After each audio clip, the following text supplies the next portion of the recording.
예, 하나님의 말씀을 보시도록 하겠습니다.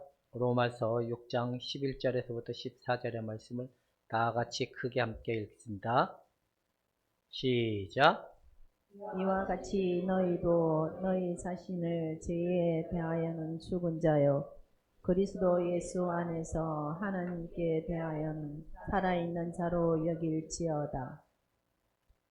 그러므로 너희는 죄가 너희 죽은 몸을 지배하지 못하게 하여 몸의 사욕에 순종하지 말고, 또한 너희의 지체를 불의의 무기로 죄에게 내주지 말고 오직 너희 자신을 죽은 자 가운데서 다시 살아난 자 같이 하나님께 드리며 너희 지체를 의의 무기로 하나님께 드리라. 제가 너희를 주장하지 못하리니 이는 너희가 법 아래 있지 아니하고 은혜 아래 있습니다. 아멘. 기도하겠습니다. 은혜 아래에 있음이라. 오늘도 하나님께서 우리에게 그렇게 보여주시고 알게 하였사오니 우리의 마음 가운데 은혜의 진리의 말씀에 순종하게 하시고 우리의 지혜를 따라가는 옛 습관으로부터 날마다 새로워지는 은혜를 하나님의 능력 가운데 허락하여 주옵기 원하며 예수님의 이름으로 기도하옵나이다. 하나님께서 이 사계절은 전 세계적으로 이렇게 뚜렷한 나라가 많지는 않죠. 나는 외국에는 안 가봐서 잘 모르겠지만 그런 것 같아요. 사계절이 뚜렷한 나라는 우리나라밖에 없는 것 같아요. 근데 여러분, 여권은 겉으로 보기에는 똑같아 보일 수 있지만 이걸 정밀하게 검사해 보면 가짜 여권도 있죠. 자기가 이걸 진짜 여권이라고 정말 대한민국 정부가 허락해 준 여권이라고 생각을 하고 공항을 빠져나가려고 검색대 앞에 갔는데 띵동 하면서 이게 위조된 여권이라고 생각하면 그 사람은 어떻게 될까요? 기절토풍하겠죠? 어쩌면 우리가 예수를 믿으면서도 이런 사람들이 되게 많아요.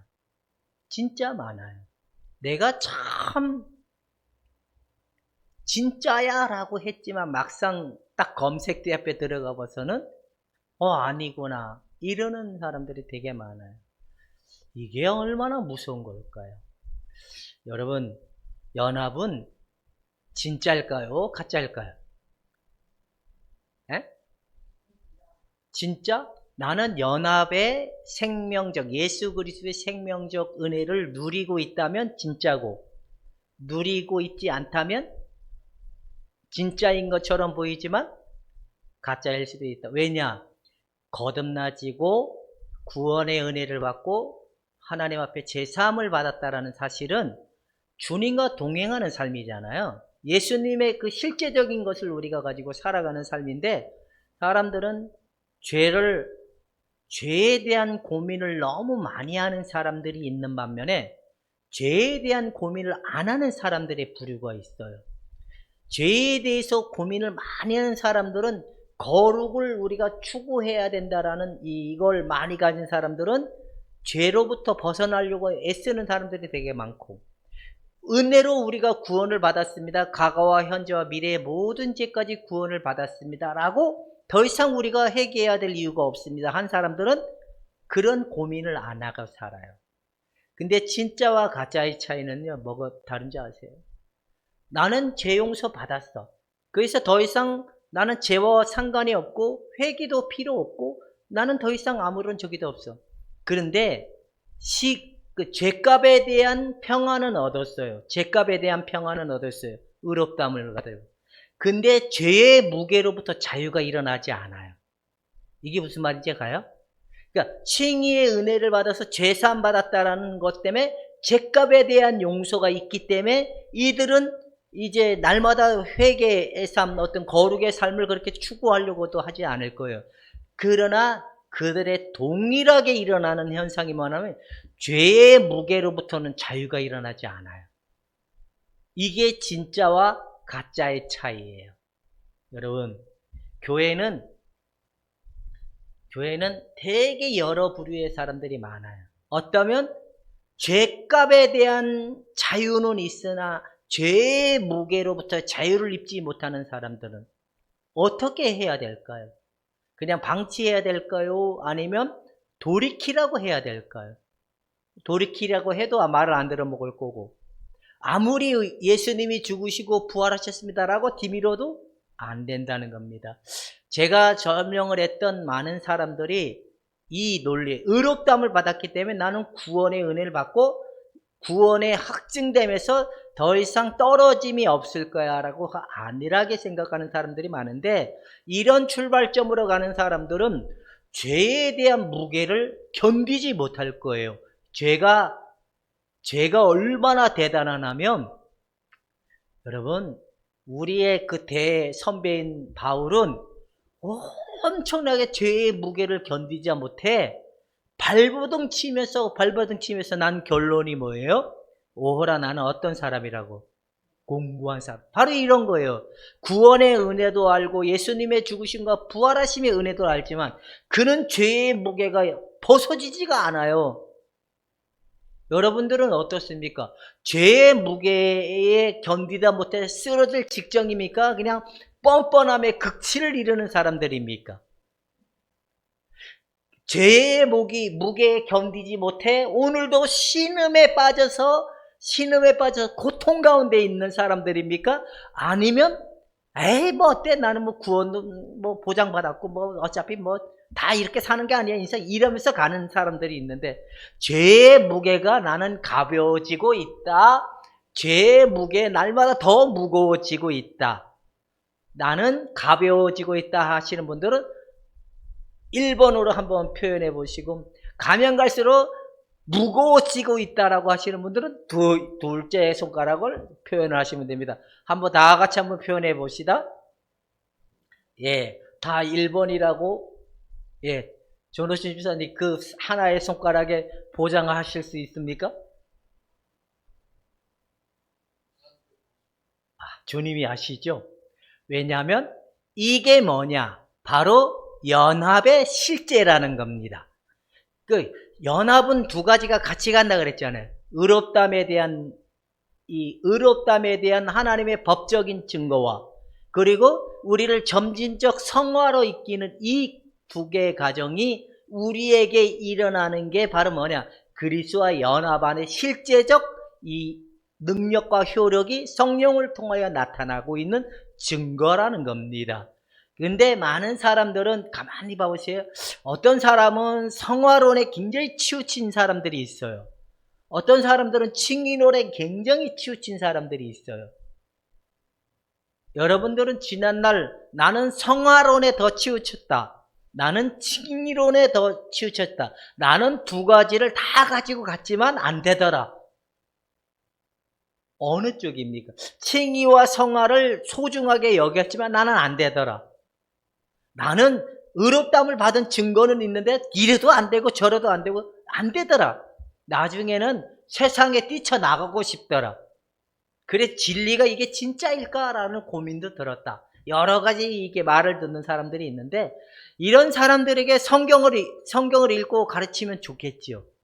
근데 성경을 올바로 가르치는 거 가면 좋지만 잘못 가르쳐지면 그것도 문제가 되는 것 같아요. 왜 그럴까요? 하나님의 진리를 왜곡하는 주특기를 가지고 있는 게 누구라? 우리의 내면이기 때문에 그렇다는 거예요. 사람들은 왜 신사도 운동에 그렇게 빠질까요? 막문을 하고 쓰러지고 확 쓰러지고 예언을 하고 방방방 뛰고, 왜 이런 걸 할까요? 자기가 그걸 좋아하니까 그거에 사람들이 그렇게 가는 거예요. 우리는 은사를 말하지는 않지만 부정하지는 않습니다. 그러나 왜 사람들이 그런 거에 환장할까요? 거기에 하나님이 계신 것 같으니까 환장한 거예요. 근데 그리스도의 연합에 실제된 사람들은 막 그렇게 휩쓸리지 않아요. 내 안에 뭐가 확실하다는 증거가 있으니까. 예수 그리스도의 죽으심과 부활하심의 그 능력과 실제가 내 안에 확실하다는 사실을 우리가 있기 때문에 그렇게 쏠림 현상이 일어나지 않아요. 근데 이 쏠림이 일어나는 사람들의 대다수를 보면 정체성, 우리가 어떻게 해야 구원의 은혜의 토대를 가지고 가는지에 대한 정체성이 확실하지 않는 사람들은 여기에 하나님이 있다 그러면 다 쫓아다녀요.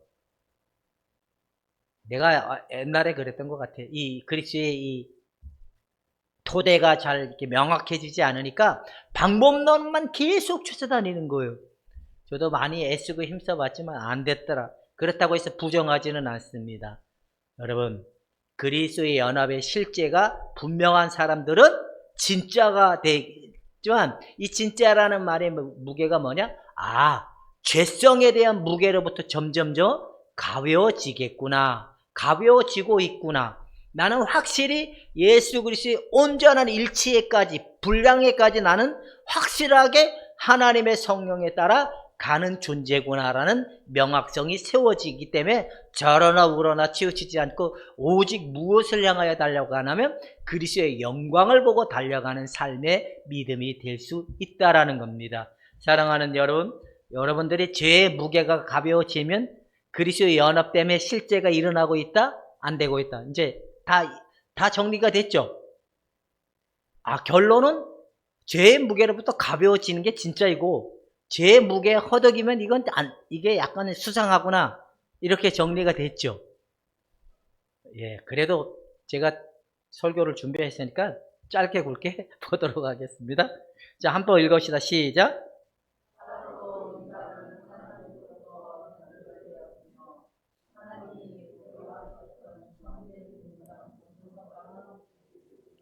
그러니까 이게 타락한 인간은 하나님의 형상과 모양이 손상이 됐기 때문에 이것 가지고는 아무리 그들이 하나님의 말씀이 옳고 진리가 없다라고 해도 안 된다는 거예요.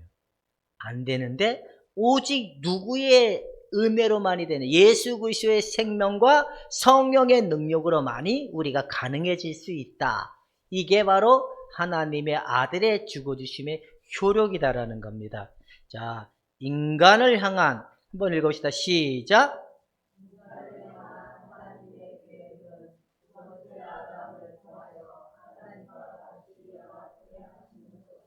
이 예수 그리스도의 연합됨이 하나님의 목적이고 계획이라는 겁니다. 그래서 이 연합됨을 통하여 이제 누구와 소통하는 자들로 하나님이 만들어 주셨어요? 아버지 하나님과 소통하는 자가 되었단 말이에요. 이게 무슨 거예요? 하나님의 뜻과 하나님의 마음을 이해할 수 있는 사람들로 우리가 바뀌어졌다라는 거예요. 바뀌었기 때문에 우리가 세상을 쫓아가는 자들이 된다? 아니라는 거예요. 이제 이게 됐기 때문에 세상을 쫓아가라 그래도 우리는 쫓아갈 수 있는 자들이야, 없는 자들이에요. 없는 자들이, 이론상으로는 없는 자들이 맞아요. 근데 실질적으로 우리가 휙 뒤집히면 가요, 안 가요? 우리 속에 숨겨져 있는 욕구나 이 감정이 확 뒤집어서 일어나면 그때는 간다, 안 간다? 가요. 그럴 때 우리의 믿음은 구원의 믿음이 없는 게 아니에요. 우리가 지금 계속 무엇을 주장하고 있는 거죠? 죄를 주장하는 걸까요? 의를 주장하는 걸까요? 의를 주장하고 의를 가는 쪽입니까? 죄를 계속 죄가 내게 가도록 만드는 힘을 따라가는 걸까요? 그러니까 여러분, 이런 현상 속에는 있을 수 있으나 내가 누구인지를 깨닫고 멈춰서 돌이키서 예수 그리스도 앞에서 다시 하나님과 소통함의 은혜 앞에 서는 자들이 되기를 주님의 이름으로 축원해 드립니다. 이게 알면 쉽습니다. 제가 아까도 어떤 분들하고 나눴지만 어떤 전도사님이 병원에 입원했다 퇴원하길래 엄마랑 같이 오길래 제가 어머니 좀 위로해 주려고 통화를 잠깐 하게 됐는데 이제 힘드셨죠? 뭐라 힘들었어요. 별난 딸, 청지랄 같은 딸 힘들죠. 힘들대 막 그런 얘기 했어요. 어제 속 시원해지셨어요. 그러니까 이제 1라운드는 거기서 끝난 거예요. 2라운드 갑자기 슬슬 나오기 시작하는데 뭐가 나오나 제가 하나님 앞에 그렇게 많이 기도하거든요. 뭔 기도를 하냐. 우리 딸 붕사로 써달라고 그렇게 기도를 한다는 거예요. 제가 제가 또 거기다 초를 쳐놨어요. 집사님, 하나님이 그 따님을 절대로 부흥사로 안 써줄 거예요. 왜요, 왜요? 그 이마에 그렇게 써졌거든요. 그래서 이제 갑자기 조용해져요. 또 이야기, 아니에요. 그래도 나는 구할 거예요. 우리 딸 부흥사로 써달라고 하고 그럴 거예요. 그래서 제가 또 그 다음에 또 한 번에 초를 쳐서 뭐라고 해요? 아닐 거예요. 그 전도사는 이미 하나님 앞에 도장을 찍었거든요. 더 이상 부흥사로 써주든 안 써주든 내가 원하는 건 하나님이라고 이미 도장을 찍었기 때문에 하나님은 그런 기도에는 너무 잘 들어주시거든요. 그리고 난 다음에 저한테는 뭐라 말을 못 하시니까 집 앞에 차에서 내려가지고 둘이 밤탱이로 싸웠대요. 왜? 넌 왜 그런 기도를 했냐고. 넌 왜 그렇게 시키지 않는 기도를 했냐고. 너는 나의 유일한 희망이고 너는 나의 유일한 바람이었는데. 왜? 하나님 앞에 그것이 축복이라고 생각을 한 그분의 마음도 이해를 가지만 왜 그럴까요? 바로 그게 우리의 모습이다는. 하나님 앞에 내가 이렇게 하면 하나님이 우리의 기도를 들으사 이렇게 하실 거야. 그러면 차라리 여러분들이 하나님 되세요. 하나님 앞에 그렇게 말하지 말고. 그렇잖아요. 근데 하나님은 우리의 인생의 계획이 목적이에요. 우리 딸 부흥사로 써주기 위한 목적보다 더 중요한 목적이 뭐냐? 둘째 아담이신 예수와 연합시키는 게 하나님의 가장 큰 계획 가운데 하나라는 겁니다. 이것이 구원의 시작이고 구원의 은총이고 성화의 하나님의 은총이라는 겁니다. 여러분, 이 은총 가운데 들어간 여러분 진실로 복받았다는 사실을 믿을 수 있기를 주님의 이름으로 축원해 드립니다. 이게 중요하다는 사실을 알아요, 몰라요? 이성으로는 알아요. 근데 내 마음은 이것보다 뭘 달라고 자꾸 구하죠? 이거는 알아요. 근데 내 마음속에서 뭘 달라고 기도를 하죠? 자꾸만 바라죠? 돈 달라고. 돈이 있어야 내가 뭐가 된다고. 내 미래가 보장받을 수 있다고. 또 뭘 달라고? 사랑받는 사람이 되게 해달라고. 이게 나오거든. 또 뭐 달라고? 안전 제일방을 달라고. 계속 평안을 달라고. 기쁨을 달라고. 하나님 내가 이렇게 했으니까 평안을 주세요. 기쁨을 주세요. 이게 누구로부터 계속 그걸 가져오려고 하냐. 이건 육의 속성이거든요. 우리가 인간에게 가진 육의 속성이기 때문에 하나님 앞에서 계속 이 부분을 가지고 딜을 하려고 하는 성향이 계속 나타나요. 근데 여러분들은 하나님의 원래 계획이 뭐예요? 연합시켜 주시고 우리 연합시켜 주는데 연합의 끝은 뭘까요? 예수님과 한 몸이 되었다. 이것이 하나님의 구원의 목적이에요. 그럼 이 연합의 결과물은 뭘까요? 하나님의 목적이 예수 그리스도 연합시키는 거라 했잖아요. 그러면 이 연합된 목적의 끝은 뭘까요? 그냥 연합됐어 이걸로 우리를 방치하기 위해서? 그래 너는 유대인이고 너희는 율법주의자고 우리는 율법을 그럼 구원 받았어요. 이런 자가 되게 하기 위해서? 아니라는 겁니다. 연합시켜준 목적이 뭐냐면 예수 그리스도의 분량에까지 우리가 자라서 의와 희락과 하나님의 말씀에 온전히 신뢰하고 순종하는 삶이 되길 원하는 게 하나님의 목적이고 계획이라는 것을 우리가 볼 수 있어야 된다는 사실을 알아야 된다는 겁니다. 이해가 되십니까? 그냥 연합돼서 여기에만 머물지 말고 온전한 분량에 이르러서 하나님의 말씀으로 사라지고 말씀에 의하여 움직여지는 삶이 되기 원하는 게 하나님의 궁극적 계획이라는 사실을 여러분 아시고 주여 이렇게 되기를 원하나이다. 이렇게 하나님의 말씀에 의해서 말씀으로 말미암아 말씀에 온전히 통치받는 삶이 되길 원합니다. 이대로 되어지길 원합니다. 라는 믿음의 고백이 나올 수 있기를 주님의 이름으로 축원해 드립니다. 이걸 모르면 나 구원받았어. 이건 칭의론자입니다. 그러면 여러분들 하나님의 구원의 목적을 알았어요. 원래 하나님이 인간을 만들었을 때 하나님의 통치를 받고 하나님을 의존하고 하나님만을 의지하고 하나님에 의해서 살아가는 삶이 되길 원해 인간을 만들었는데 인간이 떠난 결과로 하나님 없이도 살 수 있다라고 선택한 게 인간의 타락의 결과잖아요. 그래서 인간을 다시 회복시켜주기 위하여 아들 예수님이 육신의 몸으로 입고 오셔서 죽으시고 부활하셔서 우리를 연합시켜준 목적이 뭐냐? 하나님의 원래 계획했던 그 말씀, 하나님에 의해서 하나님으로 말미암아 살아가는 삶이 되기 위하여 우리를 불러줬다라는 겁니다. 이것이 성경 전체에 보여주는 핵심 키워드라는 겁니다. 나는 이렇게 알고 있었다. 나 오늘 처음 하는 소리다. 아니다, 난 알고 있었는데 그래도 나는 주시옵소서가 더 중요하더라. 각자의 마음은 다 알 수 있을 겁니다. 저는 잘 되는 게 하나님의 축복이라고 생각한 거예요. 왜? 이상민이가 잘 되는 게 뭐가 있을까요? 큰 힘을 쓸 수 있는 게 뭐가 있을까요? 목사니까 당연히 교회가 어떻게 돼 내가 힘쓴다고 생각이 들죠? 교회가 커지면 그게 곧 내가 커지는 거잖아요. 우리 교회 성도님들이 목사님 설교 은혜 받았어요. 목사님 참 너무너무 좋아. 이러는 게 많아지면 나는 흐뭇할까요? 노흐뭇할까요? 흐뭇하죠. 그러면 그때 누가 나갈까요? 이봐라 내가 이렇게 했더니만 하나님 이렇게 축복해 줬다고. 이상민의 하나님을 얘기할까요? 성경이 말하는 하나님을 얘기할까요? 이게 굉장히 중요하죠. 이상민이 나름대로 만들어진 외형적 관점이 그럴싸하고 사람들이 얘기했을 때 우리 딸 부흥사 되었을 때 하나님이 내 기도 들어 우리를 이렇게 썼다. 너희도 그래 난 내 자녀를 이렇게 울고 기도했던 하나님이 이렇게 갚아줬다. 이렇게 가실라요? 성경이 말하는 하나님의 관점을 가지고 말하는 사람들이 될까요? 만약에 제가 부흥사가 됐고 교회가 부흥했어요. 그러면 내가 이렇게 했더니 이런 프로그램을 가지고 이렇게 기도하고 이런 프로그램을 가지고 이런 말씀을 가지고 성도들에게 말씀을 가르치고 입혔더니만 교회가 부흥됐더라.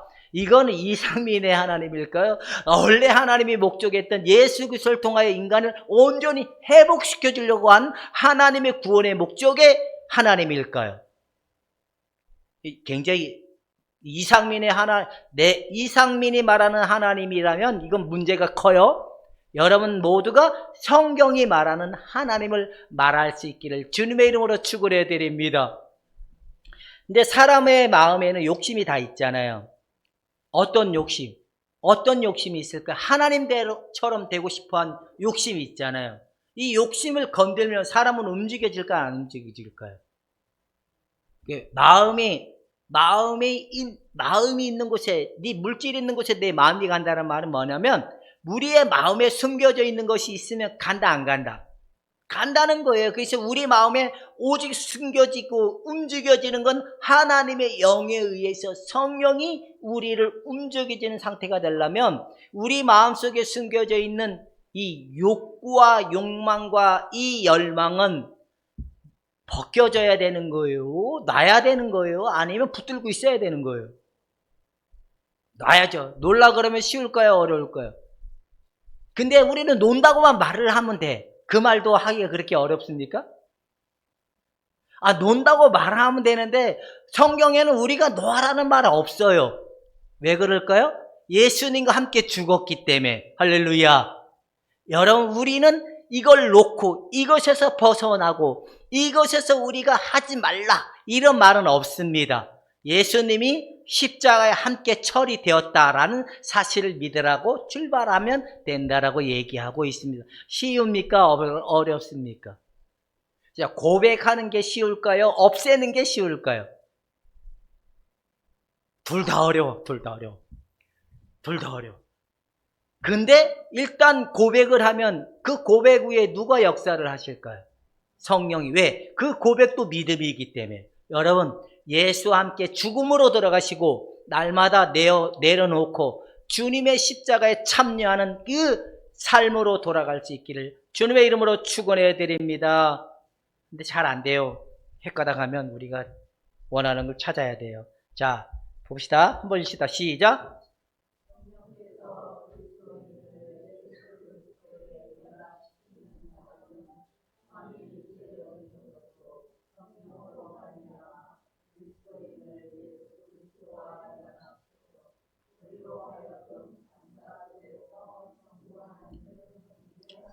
우리가 예배 속에 또 삶 속에 항상 누구를 예배하는 삶이 됐다는 거예요? 예수와 연합된 삶이라는 거는 삶 속에서 항상 예배가 지금도 계속 역동적으로 움직이고 있는 자의 상태를 얘기하는 거예요. 여러분, 예배를 잘 하시다 오셨죠? 우리끼리 이야기죠. 새벽기도 없잖아요. 우리 수요 모임도 없잖아요. 그러면 금요 모임도 없으니까 그러면 각자 예배는 해야 될 거 아니에요. 그죠? 근데 이게 뭐냐면 바로 우리가 연합됨의 실제는 아버지 하나님과 우리가 실제 신령과 진정으로 예배하는 자가 되었기 때문에 늘 감사함으로 하나님의 뜻을 구하고 하나님의 말씀에 움직여지는 자의 상태가 되었기 때문에 오늘도 예배, 내일도 예배, 모레도 예배, 앉은 자리가 예배가 되기를 주님의 이름으로 축원해 드립니다.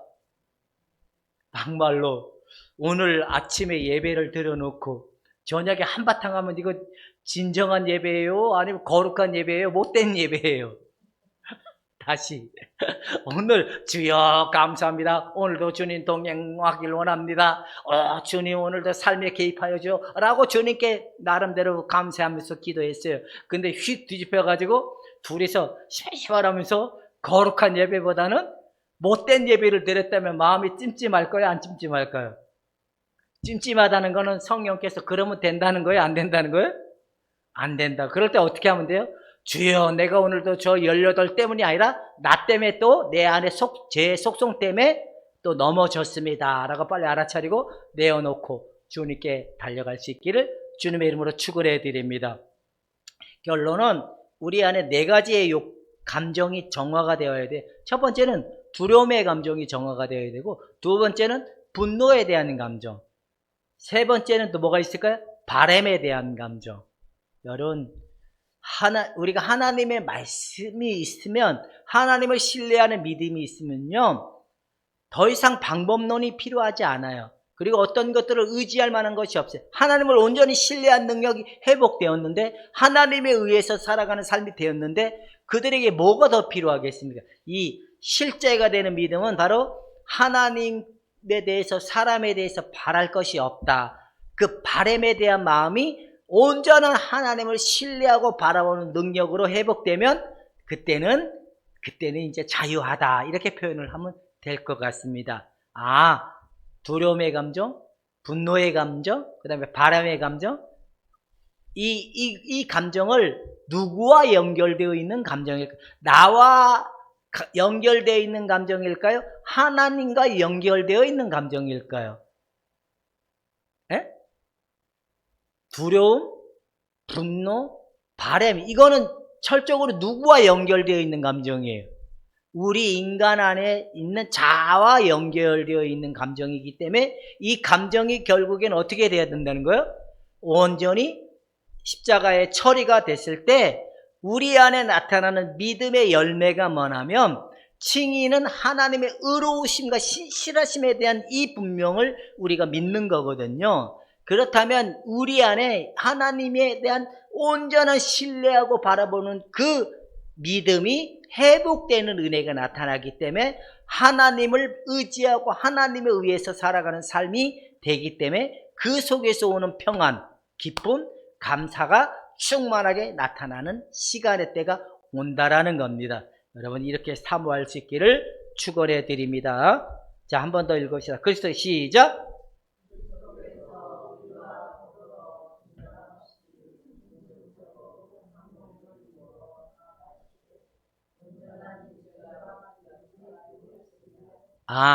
칭의의 은혜를 통하여 십자가의 그 믿음을 통하여 우리를 그리스도에 연합시켜줘서 바로 우리를 온전한 일치, 이게 이제 그 영성가들의 표현에는 변모의 일치라고 얘기해요. 변모의 일치. 우리가 변화된 일치가 일어난다. 아까 쉽게 얘기하면 죄에 의해서 우리가 쫓아가는 인생이 아니라 하나님의 말씀으로 움직여지는 삶. 처음에는 이게 어느 정도 시작이 잘 돼요. 믿음으로 주님께 넘겨드립니다, 내려놓습니다 라고 처음에는 잘 돼요. 근데 우리의 더 깊은 의식 속에 있는 자아의 힘이 일어날 때는 눈 돌아가고 입 돌아간다, 이게 될까요, 안 될까요? 그럴 때는 우리는 굳건하게 어디로 돌아가야 되냐면 예수 그리스도의 죽으심과 부활하심을 굳건히 붙들고 내가 원하는 건 하나님의 사랑입니다. 하나님의 뜻이 이루어지길 원합니다. 라는 이 믿음의 고백이 우리가 온전한 일치까지 갈 수 있는 원동력적 토대로 성령이 우리를 이끌어가게 된다라고 얘기하는 겁니다. 전호신 집사님, 좀 더 깊은 속에서 나오는 전호신 집사님 나올 때는 주님 잠깐만요 하실래요? 예수님의 그 죽으심과 부활하심에 통하여 나의 정체적 특징을 가지고 확실한 믿음 가운데 내가 원하는 건 하나님입니다 라고 하실랍니까? 아니면 주께서 이것을 바꿔주시고 내려놓고 나를 바꿔주실 때까지 인내함으로 견디실랍니까? 자, 견디실라요? 나가 자빠지실라요? 그때는 좀 힘들긴 해. 내가 보니까 조금 힘들어. 많이 힘들지도 않아. 저 병원에 가서 감기 주사 한 대 맞는 정도. 근데 결과는 뭐냐면 조금 따가움이지만 결과는 막 이도 빠지고 머리털 다 빠지고 그 내면에 내 자의 소리 나오는 이 힘이 너무 강렬하기 때문에 우리 주님의 성령이 이 부분을 처리해 주지 않으면 우리가 견딜 수 없어. 그래서 우리가 붙들어야 되는 게 방법론이 아니야. 예수의 죽으심과 부활하심, 내가 예수와 한 몸이 되고 주님이 내 안에 내가 주님 안에 있고 성령이 이것도 감당케 하신다는 이 믿음으로 지나가는 믿음이 되고 돌파하는 믿음이 되고 내려놓은 믿음으로 영광을 볼 수 있기를 주님의 이름으로 축원해 드립니다. 그렇다면 믿음, 메마름, 동방 종교회가 있고 서방 종교회가 있어요. 서방에서는 카톨릭의 교회가 많이 나왔고 동방에는 러시아 쪽, 동북부 쪽에 있는 교회들이 많이 나왔는데 얘네들은 좀 방향성이 좀 달라요. 얘네들은 이 서방 쪽은 이성을 많이 주장하는 거고 동방 쪽에는 이 바로 성령의 이 관점이 더 많이 중요한데 이 사람들은 뭐냐면 이 서방에는 메마름이 있다라고 얘기해요. 이 영적인 일치가 일어나는 과정 가운데 메마름이 있다라고 얘기해요. 근데 동방 쪽에는 메마름이 없다. 성령의 임재 안에 있는 자들이 무슨 메마름이 그게 없다. 보니까 메마름도 있지만 메마름 속에서 방법이 없다는 거예요. 방법. 여러분 메마르고 깜깜하고 할지라도 예수와 한 몸이라는 사실을 굳건히 붙들고 자로나 우로나 치지 말고 하나님의 사랑을 원합니다. 내가 하나님을 원합니다라는 마음으로 굳건히 이겨나가면 된다는 이런 마음의 자세가 있는 자들은 고난도 어떻게 될까요? 가벼울까요? 무거울까요? 그래서 로마서 5장에는 이렇게 얘기해요. 인내는 뭐를 만든다고? 연단은 또 뭐를 낳는다고? 소망을 바로 우리 안에 있는 예수의 죽으심과 부활하심에 대한 믿음의 굳건함.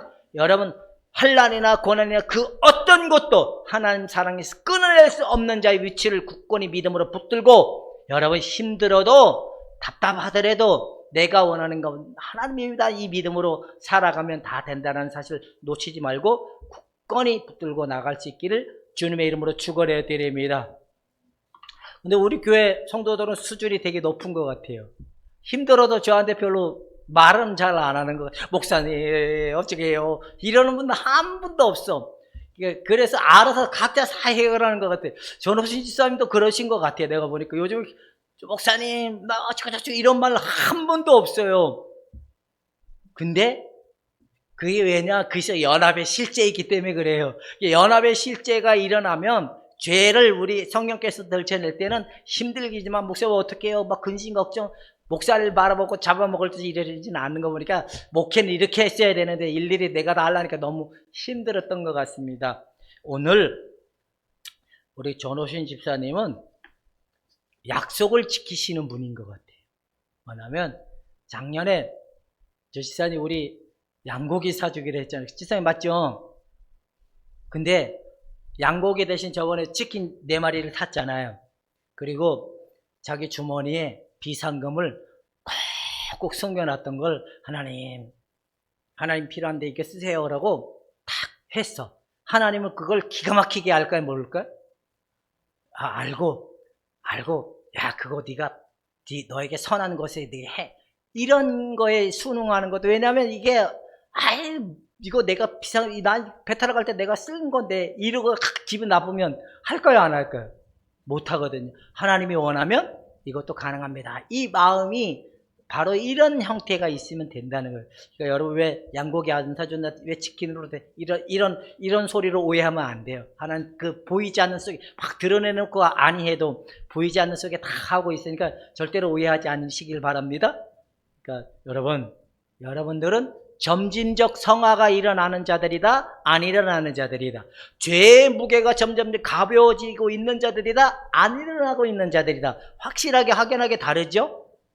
그러니까 연합에는 바로 결정적으로는 칭의의 성화가 있지만 점진적 성화가 일어나고 있는 게 그리스도의 연합의 신비 안에 있다는 겁니다. 그러니까 율법을 폐기했네, 율법을 지켜야 됐네, 율법을 우리가 그렇게 심각하게 생각 안 해도 다 돼요. 그리스도의 연합의 신비를 알면 율법에 대해서 우리가 율법을 무시하고, 아니에요. 우리가 점점 가면 율법을 이렇게 생각을 해야 돼요. 가면 갈수록 하나님의 말씀이 가벼워지면 율법을 잘 지키고 있는 거고, 가면 갈수록 하나님의 말씀이 돌덩이 누르듯이 무거우면 그 율법에 머물고 있는 거예요. 이해가 되십니까? 나는 가면 갈수록 하나님의 말씀이 좀 쉽고 가벼워진다. 가면 갈수록 돌덩이 눌린 것처럼 무겁다. 나는 가벼워지고 있다. 엄지손가락. 나는 무거워졌다. 두 손가락. 이해가 되죠? 왜? 하나님의 말씀이 이제 법으로 또 우리에게 보여주셨지만 결국에 사랑으로 보여주시고 예수 그리스도로 보여주신 게 말씀이잖아요. 까만 건 글씨고 하얀 게 아니라 여기서 말하는 말씀이 무겁냐 가벼웠냐의 척도에 따라서 우리가 이걸 판단할 수가 있다는 거예요. 근데 이게 무거워졌다면 영적인 성장이 일어나가 있지 않다는 거예요. 어쩌면 이 사람도 율법을 가지고 하나님 말씀을 지킬 수 있느냐는 걸로 쫓아갈 수 있다는 거예요. 근데 그래서 연합된 자들은 말씀이 자꾸만 가벼워지고 말씀이 자꾸만 이해가 되고 깨달아지고 그 즐거움이 하나님 말씀의 순종함이 가벼워지다 보니까 그렇게 예를 들어가 이런 게 있습니다. 하나님께서 저에게 너 이제 이 교회 다 내려놓고 너는 이제 아무것도 하지 말고 가서 예를 들어서 선교를 하라, 아니면 네 어머니 집에 가서 살아라 라고 하나님께서 내게 말씀을 했어. 그러면 저는 어떻게 할까? 얼추 좋다고 하고 갈까요? 애들 놔두고 갈까 말까 이런 고뇌가 생길까? 이거 목회를 해야 될까 말아야 돼? 이런 고뇌보다는 좀 쉬울 것 같아요. 점점점. 좀 나를 보내시는 하나님, 날 책임지시겠다는 하나님이시니까 좀 더 가볍게 갈 수 있지 않을까. 근데 내가 준비가 되지 않아. 주님 잠깐만요, 이게 나올 거야. 근데 내 마음이 그리스도의 그 충만한 은혜로 주님이 날 보내신다면 그곳에서도 주님이 공급하시고 채워주신 은혜를 따라 이것만 보고 가겠습니다 하고 갈 수 있는 믿음이 나타나게 되었다라는 겁니다. 사망의 치만 골짜기를 지난다 할지라다 여호와 하나님이 나의 목자가 되시고 푸른 초장에 쉴만한 물가로 인도하시는 하나님이기 때문에 오늘도 한 발짝 한 발짝 주와 동행하는 삶, 그리스도 연합 안에서 동행하는 삶 속에 감사와 기쁨이 넘쳐날 수 있기를 주님의 이름으로 축원해 드립니다. 감사가 연합의 실제다. 시작. 예, 감사하면 다 됩니다. 감사를 안 하면 뭘 할까요? 큰일 납니다. 자, 이제 보면 요거를 빨리 보도록 하겠습니다. 연합은 영 안에서 이루어진 사실이라는 거예요. 연합될 것이다. 연합되었다. 연합되었다. 자, 한번 읽어봅시다. 시작.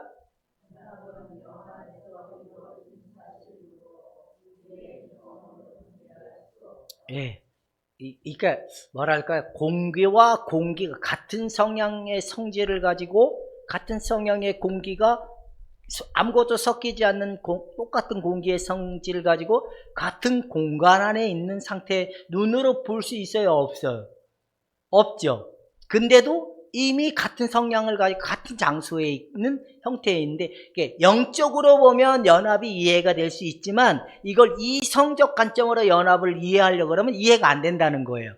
영적인 관점 안에서 좀 더 이해를 하면 쉽게 우리가 이해할 수 있다라고 얘기하는 거예요. 저도 이 부분이 이성의 논리를 가지고 연합을 이해를 하려고 했다 보니까 제가 걸린 시간이 한 10년은 걸린 것 같아요. 이걸 영적인 안에서 연합을 좀 더 이해하면 빨라질 것 같아요. 그래서 이런 얘기를 하는 학자들이 한 10년 지나고 나니까 하나님께서 이런 관점을 가지고 얘기하는 신학자들을 이제 하나님이 좀 이게 이렇게 보면 쉬운 거구나라는 게 좀 이해가 됐어요. 여러분, 영적인 관점으로 보면 이해가 되지만 우리 이성적 논리로 보면 이해하기 어렵다. 그러면 여러분 이해가 되시죠? 영적인 세계 안에서는 연합이 됐구나. 그렇다면 여러분들 영적인 세계 안에 예수 그리스도의 통치 안에 여러분들이 들어왔잖아요. 하나님이 은혜의 통치 안에 들어왔기 때문에 은혜의 통치를 받는 자들이다 라고 얘기하는 겁니다. 자, 또 한 번씩 우리가 예수와 함께 연합됐음을 믿고 그 다음에 영이 우리 대신 살게 될 때 우리 속에서 예수의 생명은 이루어지게 되는 것이다. 영이 우리 안에 대신 삶을 살아가게 할 때 바로 이게 실제가 된다는 거예요. 이게 뭐예요? 우리가 많이 아는 용어로 뭐가 하라고? 누가 하라고? 주가 하라고. 여러분의 생각이 복잡해지고 감정이 복잡해지면 그때 누가 하라고 고백하라고요? 주가 하십시오. 이거 잘 돼가고 있으십니까? 그렇다면 알아차리고 멈추고가 잘 돼가시는 분들은 끄떡거리고 잘 안 되시는 분들은 도리도리 하시면 됩니다. 알아차리고 멈추는 게 잘 되시는 분들은 끄떡끄떡, 안 되시면 도리도리. 이게 뭐냐면 우리가 우리의 생각을 고집을 피면 영의 접촉점이 일어나지 않지만 믿음을 가지고 예수 그리스도의 그 연합됨에 영의 터치의 점점에 들어가면 우리의 옛사람의 이 근점적인 요소가 이제 힘을 쓸 수 없는 상태라는 깨닫고 빨리 내려놓게 되고 빨리 알아차리게 돼서 그 마음으로부터 벗어남이 쉬워진다라는 거예요. 무슨 말인지 가죠? 존심산 이해가 되셨습니까? 예, 바로 그러니까 어쨌든 알아차리고 멈추라는 겁니다. 자, 그 다음에 10절 시작.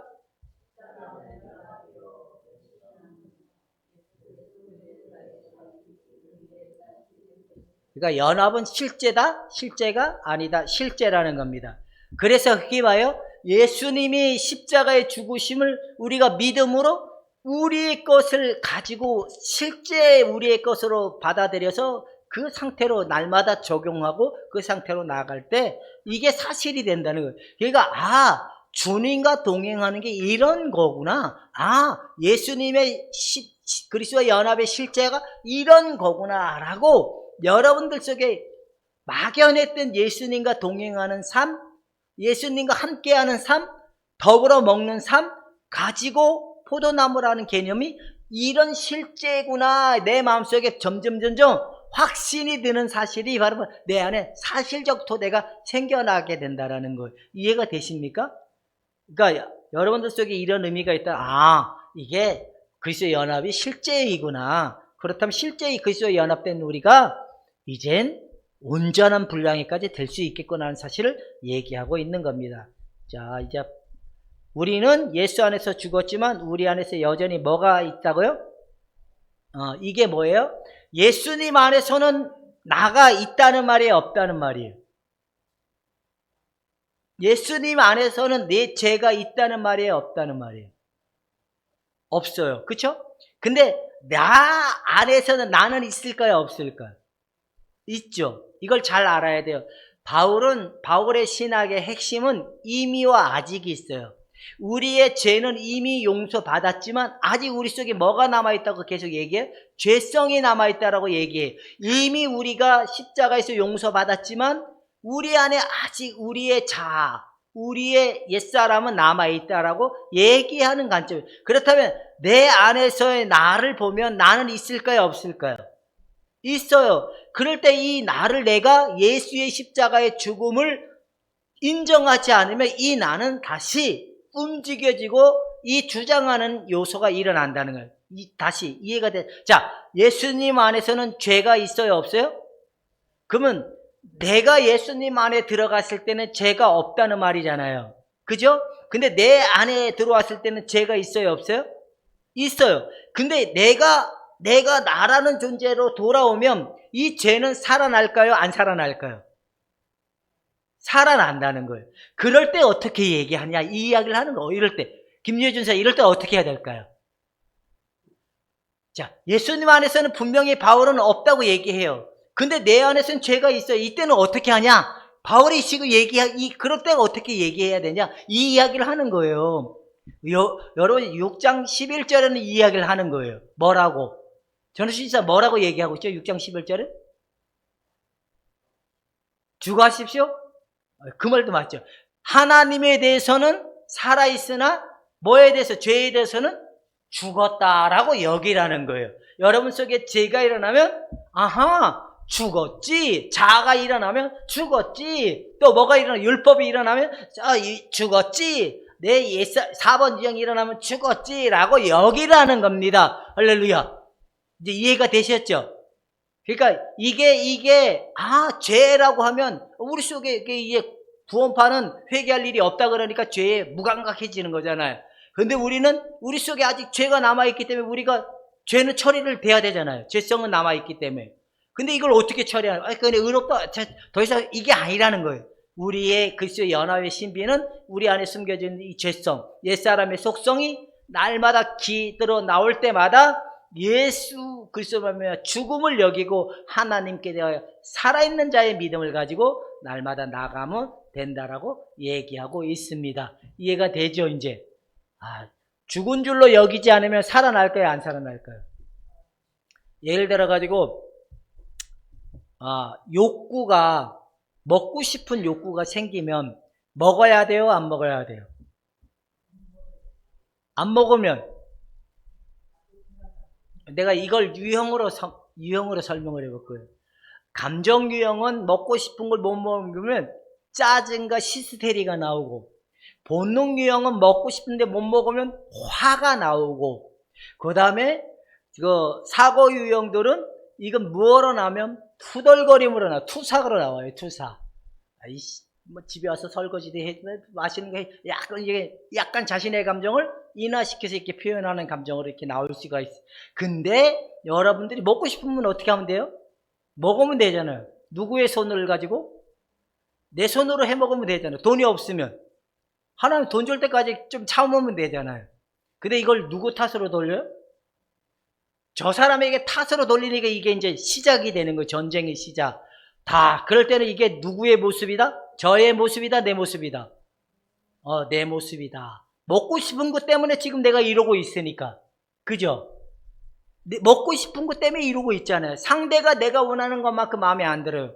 그 감정이 불편할까요? 평화가 흘러나올까요? 기쁨이 흘러나올까요?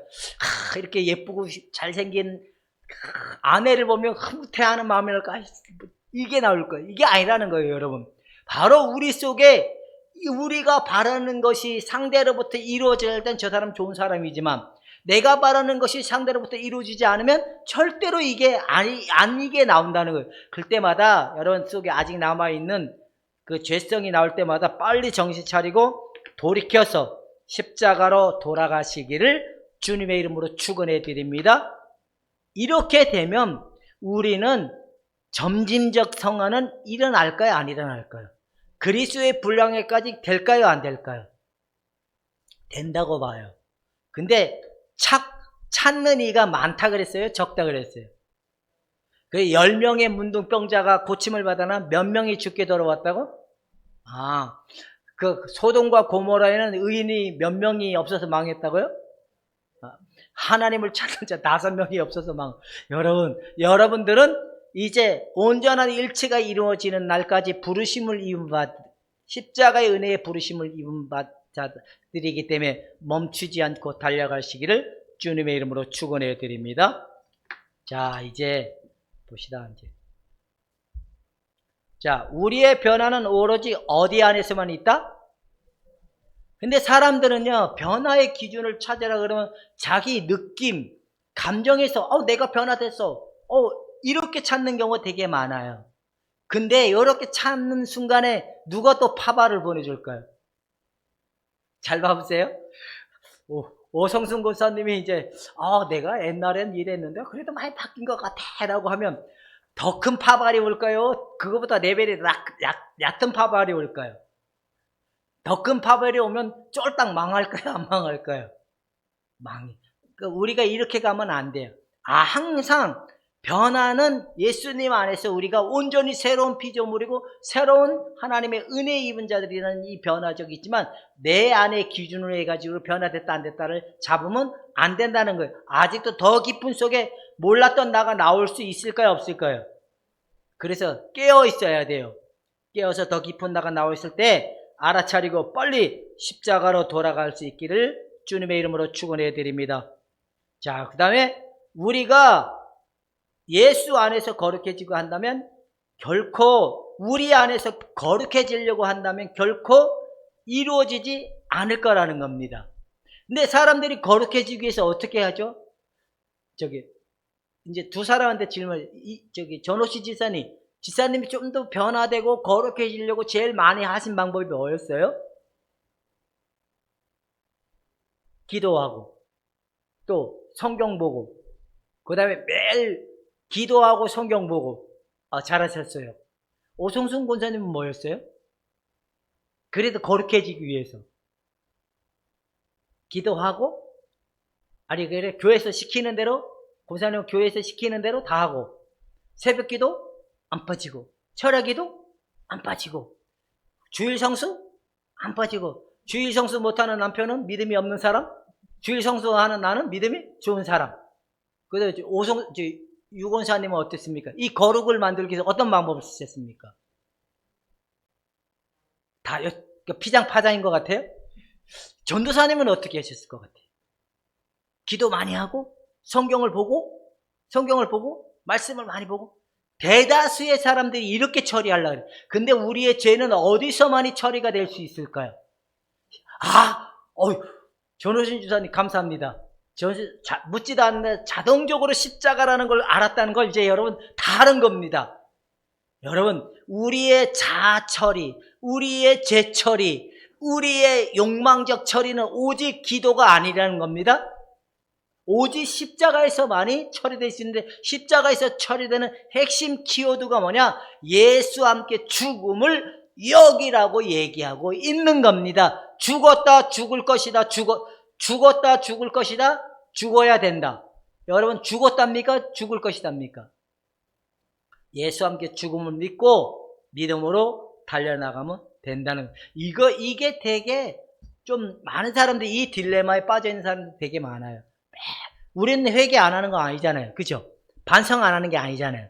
우리는 우리 속에 깊숙이 숨어 있는 이 마귀적이고 정욕적이고 이 육신적인 이 관점의 이것들을 십자가의 날마다 이렇게 성령이 주신 정화를 해가 나가는 삶이기 때문에 이게 만만하게 돼서는 안 된다는 겁니다.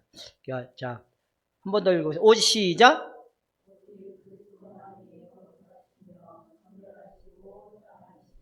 자, 한 번 더 읽읍시다. 시작.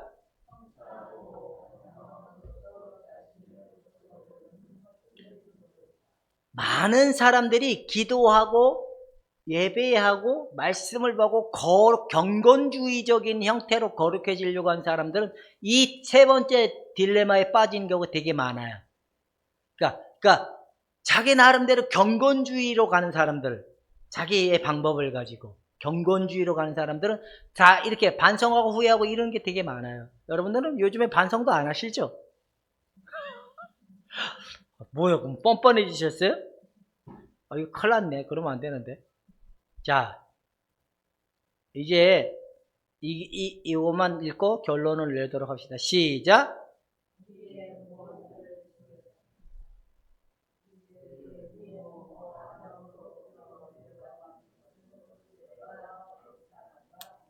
그 옛사람 안에 있는 죄의 속성, 부모로부터 받았던 모든 것들도 함께 죽음을 얘기하고 옛사람이 죽었다라고 얘기하는 겁니다.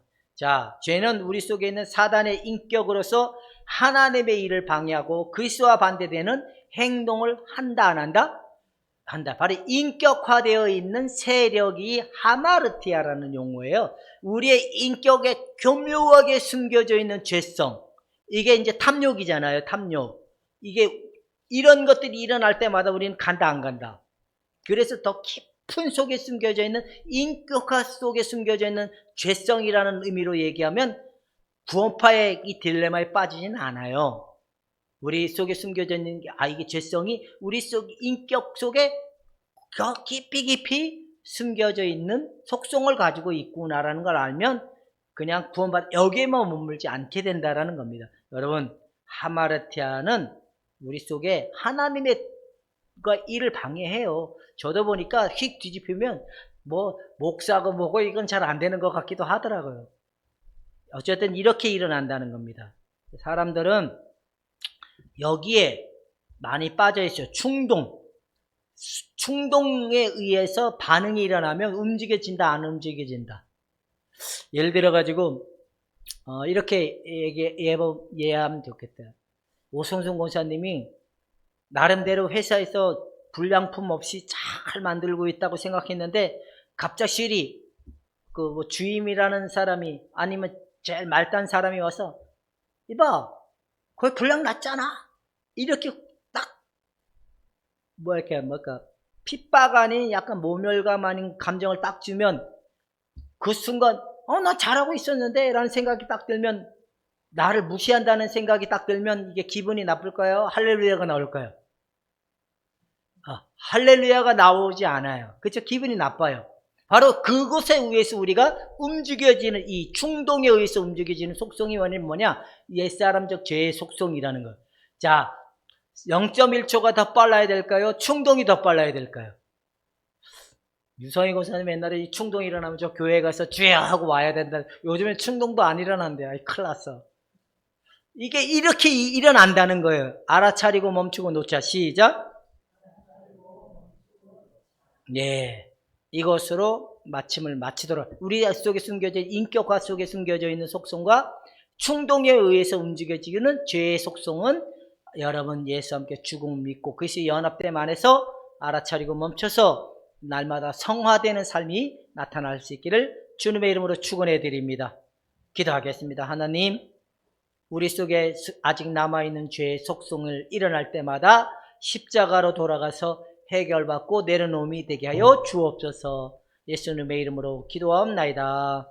아멘.